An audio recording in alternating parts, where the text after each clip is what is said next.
ये जो नारायण में शिवा भाई के साथ जो हुआ, इतनी दर्दनाक घटना की सड़क पे तड़प तड़प के उस भाई की जान चली गई, चाकुओं से गोद गोद कर उनको मारा। कहती बार भी यार रोंगटे खड़े हो जाते हैं कि किसी इंसान की डेथ इस तरह हो रही है। लेकिन उसके बाद सिर्फ हम ये इंस्टाग्राम पे वीडियो डाल डाल के या फिर ट्रेंडिंग में ट्विटर ट्रेंडिंग स्टार्ट करके किसको अब तक ऐसे न्याय मिला है? मुझे कोई भी भाई मेरी बात का बुरा ना माने, मैं हाथ जोड़ कर ये पूछ रहा हूँ कि अब तक मुझे बता दो कि इंस्टाग्राम पे वीडियो पोस्ट डालने से न्याय किसको मिला, भीड़ इकट्ठी करने से न्याय किसको मिला? हमें पिंग उन लोगों को करना चाहिए जिन लोगों के हाथ में वो पावर है, जो लोग अब नदारद हो जाते हैं उस सिचुएशन से। हमें उन लोगों को लाना चाहिए बाजार में कि भाई अब करो हमारी मदद, और नहीं कर रहे तो फिर हटो यार। फिर काहे की एकता रहेगी, काहे का वो रह गया? अरे हम हाथ जोड़ जोड़ कर उनकी वोट की अपील तक करते हैं कि नहीं जिताओ इनको। इलेक्शन वकीलों के भी होते हैं, वहां भी उनकी वोट की अपील करते हैं। लेकिन जब हमें आवश्यकता होती है तो कोई भी उन केसेस में आगे बढ़कर नहीं आता, ना कोई बोलता। तो कहाँ से न्याय मिले? और मजबूरन में वीडियो बनानी पड़ती है क्योंकि फिर लोग कहते हैं कि भाई आपने उस टॉपिक पे तो बोला था, इस टॉपिक पे बोला था, आप इस पे क्यों नहीं बोल रहे? भाई मेरे बोलने से या मेरे जैसे और भी भाइयों के बोलने से मुझे आप बता दो कि कैसे बात बनेगी।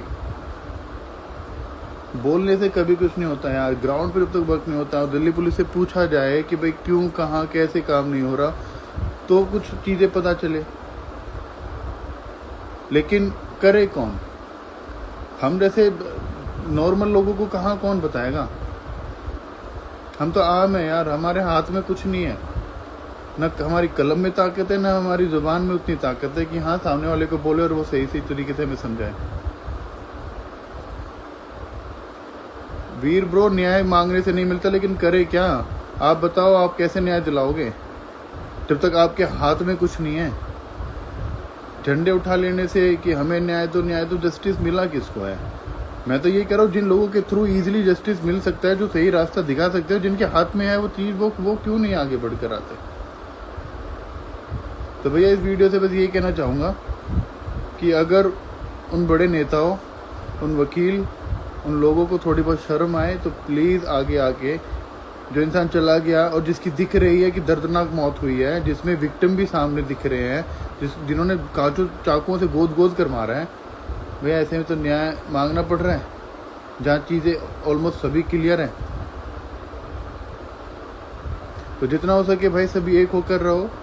जब किसी के साथ कोई अन्याय होता है तो वो किसी एक इंडिविजुअल या किसी समाज का नहीं रहता, वो किसी एक जात बरादरी का नहीं रहता, वो सभी का है, क्योंकि अन्याय उसके साथ हुआ है। तो हम अन्याय के विरुद्ध हैं, हम किसी समाज और किसी इंडिविजुअल के सपोर्ट में नहीं है।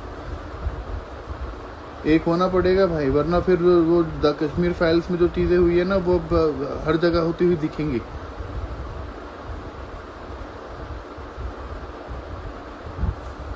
नमस्ते जी। कोई चीज़ बुरी लगी हो तो भाई उसके लिए सॉरी, लेकिन दुख इस चीज़ का होता है कि जिन लोगों के हाथ में है वो कैसे पाँव पे पाँव धर के अपने घर में बैठे हैं। तो बस यही है कि भाई सामने आओ, और जिनकी बातचीत है वो प्लीज़ इन चीज़ों में आगे बढ़कर चीज़ों को सही एक रास्ता दिखाओ कि जिससे न्याय मिले।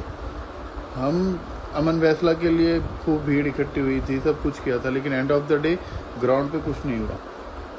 और वो केस तो वो कह रहे कि फ़ोन ओपन नहीं होता यार। उस भाई ने जाने से पहले दुनिया से उसने इंस्टाग्राम पे सारे प्रूफ और वीडियोस तो डाल दी,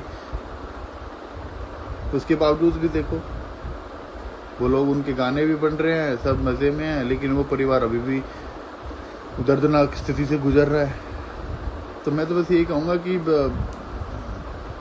वहाँ वर्क किया जाए जहाँ से रिज़ल्ट अच्छे मिले, और आज नहीं तो कल देखो न्याय तो मिलेगा ही।